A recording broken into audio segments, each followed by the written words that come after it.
conversation today is really a continuation of a conversation that I started on TikTok. And essentially, the overall question was reflecting on your lived experiences in church. What level of education did you see reflected growing up? And what level of education do we think our spiritual leaders should have? And so this between us has been an ongoing conversations, especially since both of us, when it comes to our work, is very deeply involved in communities, right? And just community-driven work is something that is very personal to the both of us. So grounding the conversation, because I feel like this will be a kind of a mesh of conversations and critiques on spiritual leaders, and also talking through what level of education certificates our spiritual leaders should have or could have that would then positively impact the community. Okay. And so to start the conversation, my background is in public health, and throughout my career, that's where most of my work has been done. I've worked in clinics, I've worked in hospitals, and I worked for nonprofits across the Chicagoland area, with a lot of that being in program management and operations, even at one point running a case management program.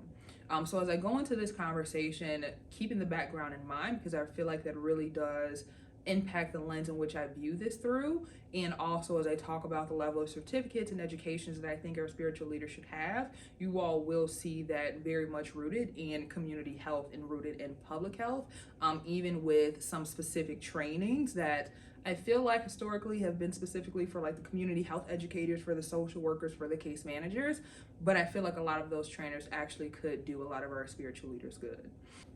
So I have been in marketing, communications, and community relations related roles, most of the time a combination of at least two of those, for 10 plus years. And I have worked largely in human services centered industries, primarily education and healthcare, but also some hospitality as well. So my lens that I'm looking at this through is coming from someone who's worked in both public and private education, K through 12, as well as someone who's worked in healthcare, both on the governance and political side of healthcare, which I currently do, working for a very large healthcare advocacy lobbying organization for the last year and a half, and then working inside of like individual like family clinics in previous roles. And then as far as my education, my bachelor's is in social science, so the study of how people act politically, socially, psychologically within the criminal justice system, so on and so forth. My master's is in management and leadership, and then I am finishing my doctorate in pastoral counseling with a focus on building programs that integrate spirituality, psychology, and just societal sciences in a way that will just benefit the world overall. So that's my education and work experience background. Okay, best friend. Before we get into the conversation, I would also love to collectively define church leadership and just kind of what we think that consists of. Because I feel like our backgrounds and our religious denominations are somewhat different, but they also do have a lot of similarities. And both of us have a lot of lived experiences in the church, with you being involved in some type of church since birth, and then me being involved in the same church from the time I was 2 up until a couple years ago. And so I would love to take a pause right there. And what I would also love for us to do is just give a very brief overview of what our religious background has looked like. And I'll definitely link the clips to our intro video, but would you be able to give shape to the conversation and give us a brief overview on what religion looked like for you growing up? Yes, so I grew up in a split denomination household and family. And basically from about birth until 10, let's say, I was going to church with my mom and her family. And then from about 10 up until I was 23, I went with my dad and his family. And they were very different. They were very much on opposite ends of the Christianity spectrum. So both were technically Christian, but like so much of their primary principles that they operated on were just very different. From the time I was 2 up until my 20s, I went to the same church, and it was a Hebrew Israelite church, which I always use in quotes because I feel like using that gives people a good idea of what I'm talking about, even though I don't necessarily feel like that's the most reflective of just the overall doctrine that's taught. It's still very much a branch of Christianity, and I feel like people like to other that. So more conversations on that coming soon. But for me, just grew up in the same church throughout my life until I started my deconstruction journey. As we kind of have this conversation where we're talking about the value in education and training that we see fit for spiritual leaders, I would love to get your input on how you're defining church leadership going into the conversation. Church leadership to me, or a religious leader, spiritual leader, however you want to say it, is anyone who has any type of authority in the realm of a specific religion or faith-based or a spiritual group. So it doesn't necessarily have to be the head pastor or the founding pastor or the lead rabbi, the lead priest. It doesn't have to be the very top dog in the organization, but anyone who has any type of authority. So even if they're just leading the Sunday school, like to me, that's a church leader. I agree. I would say it includes everybody. It includes the elders. It includes the ushers. It includes the people in the back of the office counting the tithes. Anyone who holds a position, right? Yes. Because I feel like as we talk about churches, I feel like it's just a very intimate position to hold because people are coming to these leaders for such support, whether it's the person who leads the children's class, the person who is leading the choir, or the person who is doing the sermon every week at church. Okay, and so growing up, reflecting on your lived experiences in the church, what level of education and training did you see reflected in church leadership? So I'll divide that into two. Looking at my mother's Baptist church that she was going to for many years, for most of my life, she went to the same church. I would say it was pretty common that most, if not all, of the people in any type of teaching or leadership position had at least a bachelor's. However, it was infamous within the church that they all went to the same exact independent, fundamental religious school that pretty much only taught them about Christianity and specifically independent fundamental Baptist Christianity. So while most of them did have a degree, the degree that they had was just very, very specialized within the Baptist faith. And then in terms of the religion that my dad's side of the family was, most of them had no degrees, and if there were degrees, they were completely unrelated, and they did all of their training just internally within the organization, but they didn't offer any type of degree for that. And so back to your experiences in the church growing up in a dual religious household where on one side it seems like there was some type of regard they held education to because they're getting the degrees, and on the other side just not at all. And so growing up and just kind of seeing the polarities between the two, it also doesn't sound like you're the biggest fan of how your mother's side of the church did, which is kind of like this very vague education that only seemed to give them one side of just religious studies altogether. And so growing up and seeing that duality, what was that like? What value did the church and did your family place on education growing up? So my mom's church, well, I guess I have to separate her family and their church. Within my mom's family, education was key. They were very big on do good in school, go to college, get a degree, all of that. Heavy on that.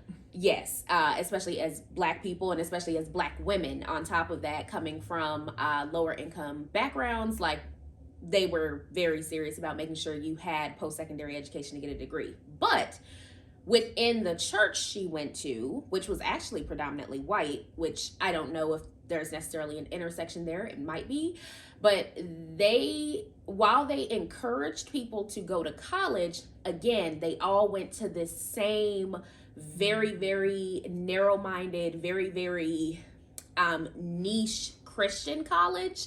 And what they taught was very strictly from their individual denomination's doctrine. It wasn't like a holistic worldview at all.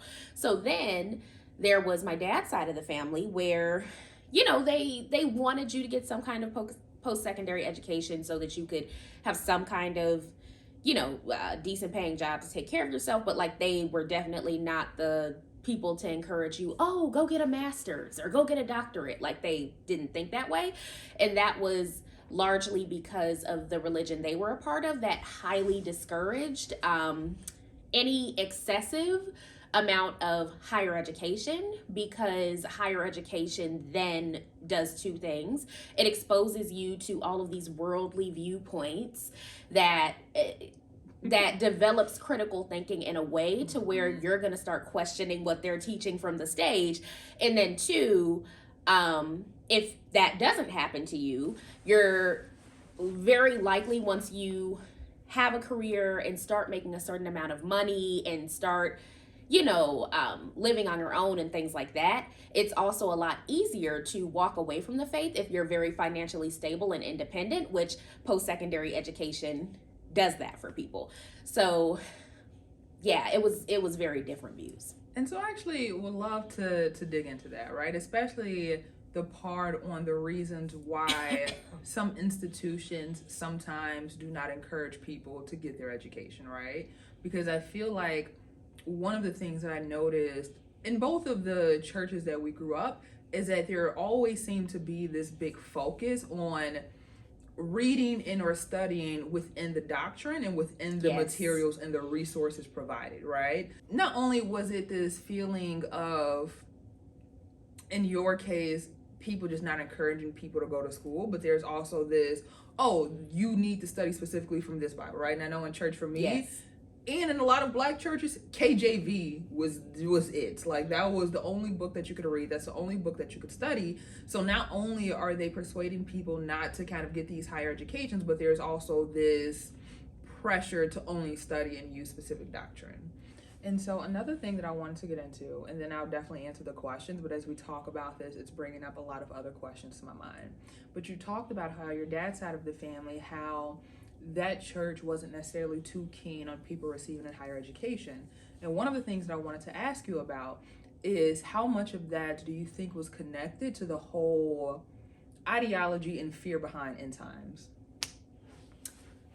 I think that probably had a good amount to do with it. Why waste all this time storing up treasures on earth when you should be storing up treasures in heaven? You know, that scripture that they love to preach. So I feel like that probably did have a good amount to do with it as well.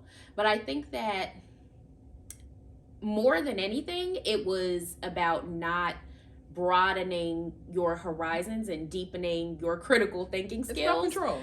Yes, it's to the point where you would likely start questioning.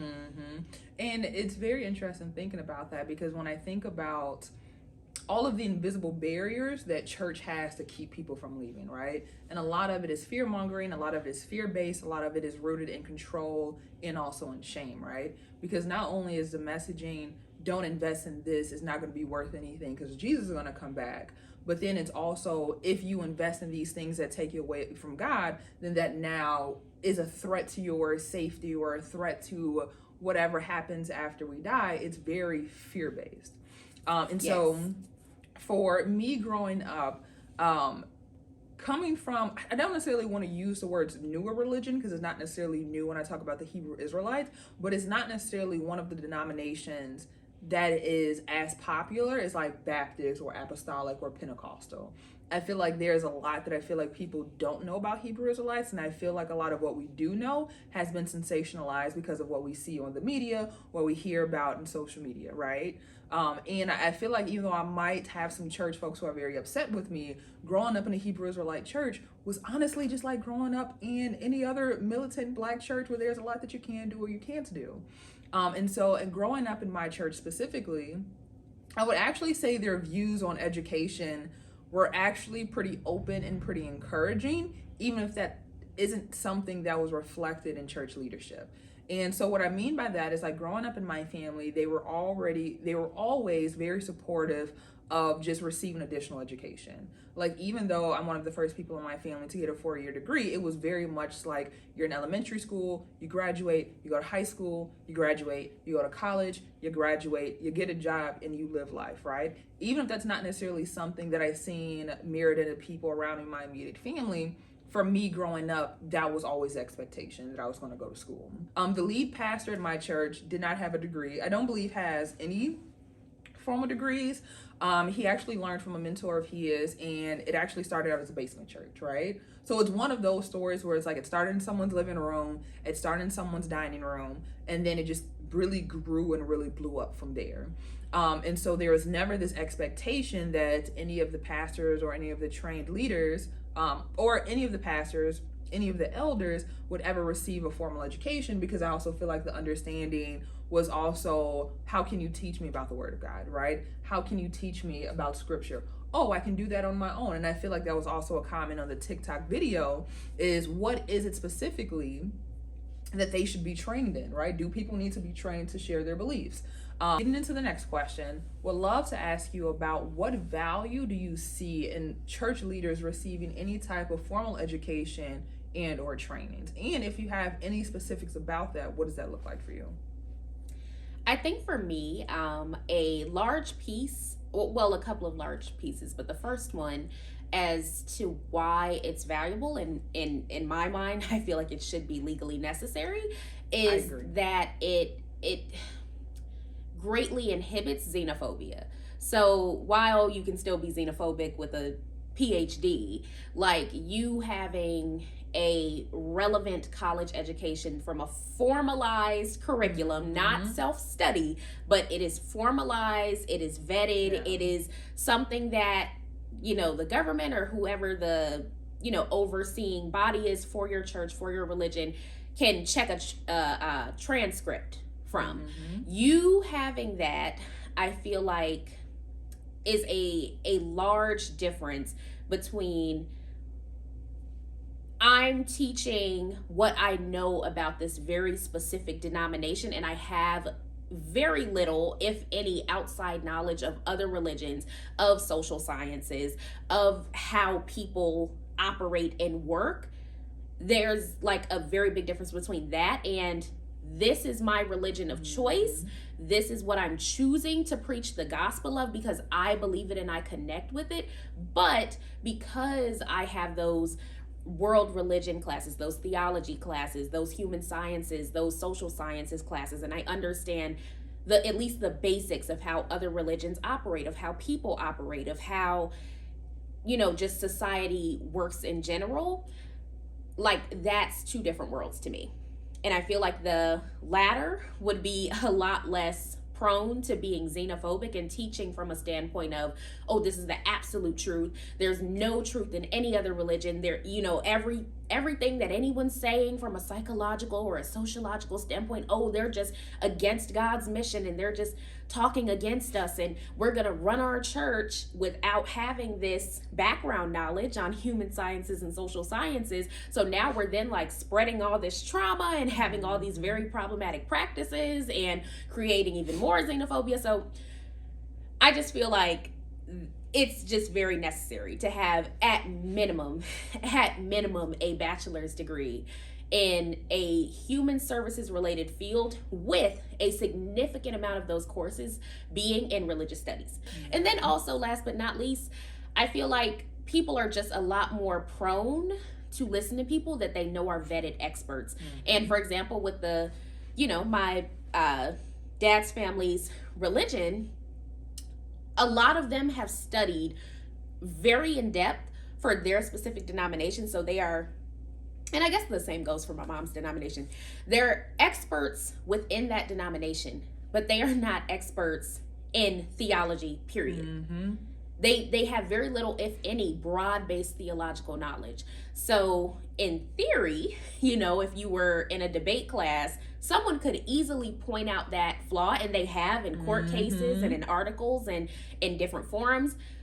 How do you know this is the absolute truth if you never studied anything else? So, and that's heavy. How do you know this is the absolute truth if you've never studied anything outside of this Bible that you are using, right? And I feel like that's important, because my deconstruction journey, I would say for me, really took off during the pandemic once I started studying people outside of my own religion and beliefs, right?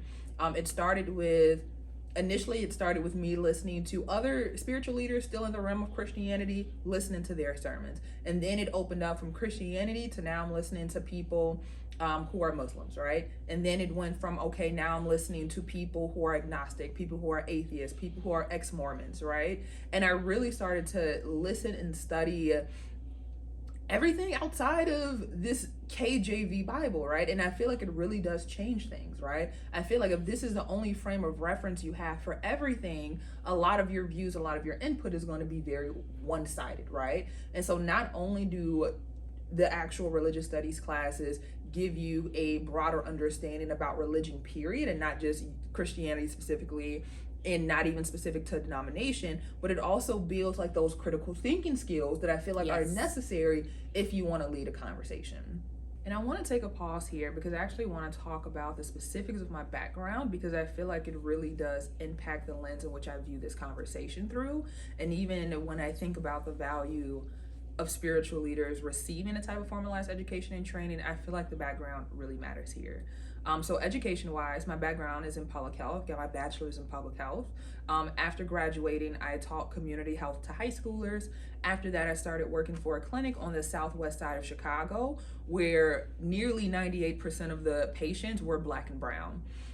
In addition to that, my work there was program management, so just very deep in the operations and the coordination of the team, from the intakes of the patients to the supervising of the case management to making sure everyone has their trainings. And then after that, currently working for a care navigation company, which is one of the only company that centers the needs of LGBTQ folks in healthcare and navigating the healthcare industry. And so, circling back around to the conversations on what value do I find in our church leaders being educated, one, I feel like pastors and church leaders are intersecting with people at a very vulnerable point in their lives, where people are coming from some type of spiritual guidance for some type of support. And I feel like our spiritual leaders, regardless of religious backgrounds, regardless of where they're from, whether they want to or not, they do have the responsibility of really shepherding these people. And it's a very heavy responsibility, because not only are you responsible for the care of these people now, but also when it comes to a lot of spiritual leaders, you're also telling me you have a lot of influence on whatever comes next, right? And I feel like that is a major responsibility. And I feel like if you're going to have all of these people coming to you with these challenges and these hardships that they're navigating on their day-to-day, because they will, because with pastors, with teachers, you're positioned as this authority, people are going to come to you for support. And I feel like when that happens, it is imperative that our leaders are educated and are trained to know what to do in these situations to where they're not exacerbating it. And one of the things that I thought about when thinking about this episode, when kind of thinking about previous conversations that we've had, I feel like one of my challenges with churches as they operate now, and even when I reflect on my church growing up, I feel like sometimes people find themselves quick to give aid and support to people who are already within the religion, right? Yes. Which I feel like is a bit counterproductive to the doctrine and a bit counterproductive to Jesus, whereas like the only people we may want to help are the people who actually believe, right? And one, I feel like that's dangerous. That's me getting off in a tangent, because I actually do appreciate what that looked like in parts for me growing up, because very often my church would actually have clothing jars or fish fries, and my pastor was very specific about saying this is for the people in the community, whether they attend this church or not. And I feel like more people should be doing that. But circling back around to the conversation, when it comes to the people who are inevitably going to come to these spiritual leaders in their life for some type of support, even if you're not trained on giving the type of support they need in the moment, at the very least, you need to know how to get them from point A to point B. Yes. You need to know how to connect them to the resources they need, even if you're not the one to directly provide their resource. And so when I am talking about the trainings that I feel like our spiritual leaders need to receive, I'm thinking about a lot of the trainers that were actually available to the case managers when I was working, right? These trainings that allow you to deal with people when they're navigating some type of crises or navigating some type of hardship or challenge in their lives, right? So I feel like a part of that would be trauma-informed communication. If someone experiences some type of harm or some type of abuse, can you communicate with them in a way that doesn't perpetuate harm? Can you communicate with them in a way that doesn't leave them feeling blamed. I feel like when it comes to our spiritual leaders, I think that everybody who holds any type of position in the church needs to be a mandated reporter, especially since we have children in these places, and we can get into the conversation on the abuse that minors experience in the church. But I feel like everyone needs to be a mandated reporter. And one of the things that we actually talked about is with the separation of church and state. I actually believe you brought this up in a conversation. As it stands right now, church leaders do not have to report any type of abuse that they witness in the church. So if you feel comfortable, would love for you to speak on that, because I actually feel like when we had that conversation, it was the first time I heard someone say that. So yes, that is one of my bigger gripes with the expectations put on religious leaders, that they technically do not have to report things because they're not mandated reporters, because the government puts them into a very specific box as church people, and that's part of the constitutional separation of church and state. However, we also have things like abortion laws and LGBTQ marriage and other things like that that should be covered under the Constitution separating church and state, but they're not. So we won't get into that. But I definitely have an issue with that, because I feel like there's a difference between, we as the government aren't going to tell you what doctrine to believe. We're not going to tell you how to run your church operationally or functionally. And we as the government are expecting you as community leaders to report when it's some malicious stuff going on in your organization. Like, I feel like that's two different things. So I definitely have a problem with that. And that may be different state to state. But I know for sure in a lot of states, they are not obligated to report those things. So that's my issue. And then kind of stemming from that, I also feel like there's a lot of, and I don't know if this is intentional, but there's also a lot of like falsifying going around, where people are calling themselves pastoral counselors, pastoral therapists, faith-based therapists, spiritual therapists. And they're not. And they hide behind the, oh, well, I'm their therapist, I'm their counselor, so I don't have to tell anybody that they're beating their wife senseless, that they're molesting their kids or other people's kids, or they're doing this. And I don't have to tell anybody because I'm their, I'm their counselor, I'm their therapist. And people should also really stop that, because there is a difference between doctrinal counseling, religious counseling, biblical counseling. There's a difference between that, which most faith-based leaders are allowed to do by the simple fact that they're ordained. There's a difference between that and being a faith-based therapist or a pastoral therapist or a pastoral counselor, where you're actually supposed to be incorporating actual psychological, sociological, and mental health best practices into the sessions with your clients. So I feel like that's also part of it as well, that I see so many priests and pastors and everybody and their mama hiding behind the, oh, well, I'm their counselor and that's betraying trust and all of that. You're not their therapist. That part. I'll stop there. And I'll also just add the caveat: pastoral counseling, faith-based therapy, spiritual counseling, all very real things. I'm trying to go into that field.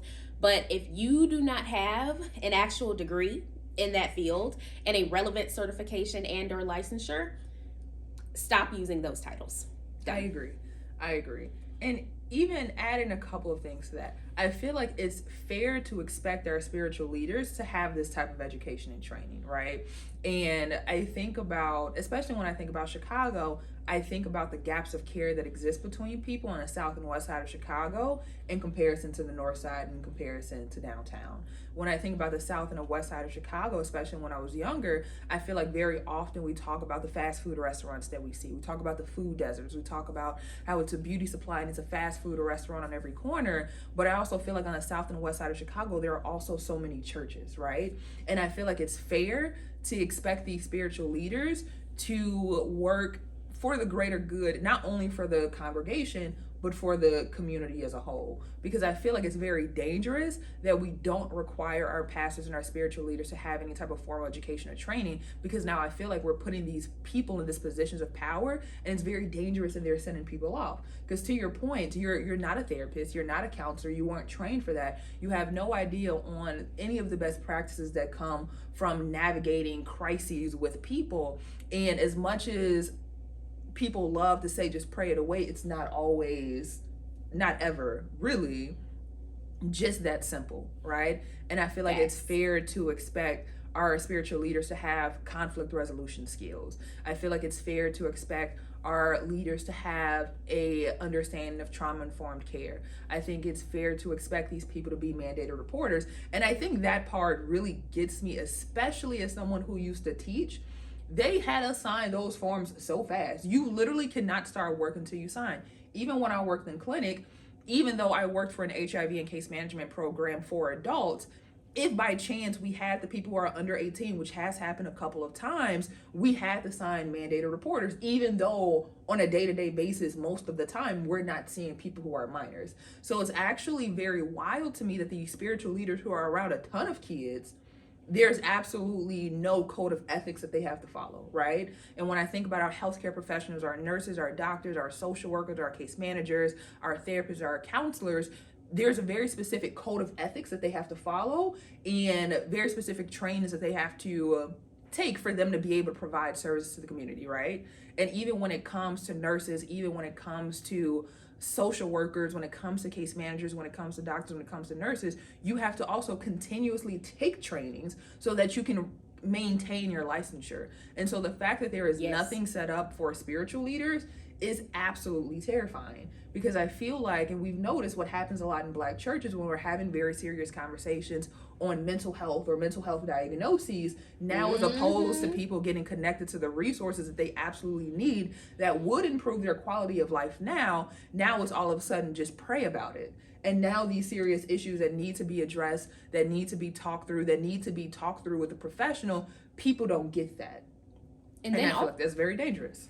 And then also, like, no pun intended, they quite literally demonize the ones with severe mental health disorders, such as schizophrenia, or some who may have bipolar, and then they experience the occasional psychotic break or other mental health disorders that cause that kind of like hallucinatory episodes. And they're very quick to, they're possessed, and they're quite literally demonizing them, not even using the word metaphorically. And that is just so toxic and harmful. And the number of people that I have seen, and this is mostly older people, 40s on up, noticeably older than me, I should say, that were deep in the church, and so is clearly having a psychotic break. They clearly have some kind of high needs, high impact mental health disorder that they need medication for. And then it's, did you go through your house? Do you have any demonic relics, or do you have any like, CDs or DVDs that like, have this kind of music, or, all of that. Like, even speaking for my own personal experience, when I was 13, almost 14, and because of some events that happened to me when I was, shortly before my 14th birthday, and I had not told anyone about that, and then also having major depressive disorder, which is biological, genetic, those two things together had me quite literally losing it. The trauma that was just stewing inside of me from not telling anybody that I was gang assaulted literally was causing me to hallucinate, to the point where, like, I was writing it in my diary, like my diary wasn't making sense. I was texting my friends, all of this stuff that also was pretty alarming. And what did some of the people in, my dad's organization say? And I won't name any names, but it was quite a few of them. Do you have any demonic things in your house? Are you doing this? Are you doing that? And I'm like, yeah, I listen to rock music, because I also wasn't really allowed to do that, but I snuck and did it anyway. So I'm like, yeah, I sneak and listen to rock music, but, and instead of people saying, the girl is clearly having a mental breakdown, it was, oh, is she possessed? Like what's coming over her? So I say all this to say that was a very short-term episode for me, but for people who have these things frequently because they have high impact chronic mental health conditions that cause them to have hallucinatory episodes regularly, those people are constantly marked and no one wants to be around them because they think they're possessed, and they're also not getting medicated because they're thinking it's demons and not neurology. But yes. And that's a bit of a lose-lose situation, right? Because going back to your point, one, if I hear the term reprobate mind again, I might lose my mind, right? Because I feel like that's the go-to when people are experiencing these breaks. Oh, they have a reprobate mind. Oh, it's possession. Oh, it's demonic. And it's a lose-lose situation, right? Especially reflecting on my time in church, because the congregation that I went to, it was a lot of older Black folks, right? So not only do you have the doctrine that people interpret in ways to discourage people from seeking out resources, but we also just have this idea of just being able to pray it away. And then also we have all of the stigma that exists around mental health, and a lot of that is also generational, right? And so it's a lose-lose situation, because if you're someone who is in a mental health crisis, if you're someone who is having any type of mental health challenge, one, the assumption is that whatever's going on is demonic, right? And yes. I feel like from there, the assumption is that you're doing something, you are at fault for causing this thing that happened to you, right? Even in your story, it's like, oh, well, were you listening to rock music? Oh, were you doing X, Y, and Z? Oh, what were you wearing, right? Whereas like there's this assumption that you did something that then made it worth you experiencing this abuse or these challenges, right? But also on the flip side, depending on the church, depending on the congregation, you're also not encouraged to seek out mental health support, right? So it's like, if I sit here and I struggle, I'm possessed.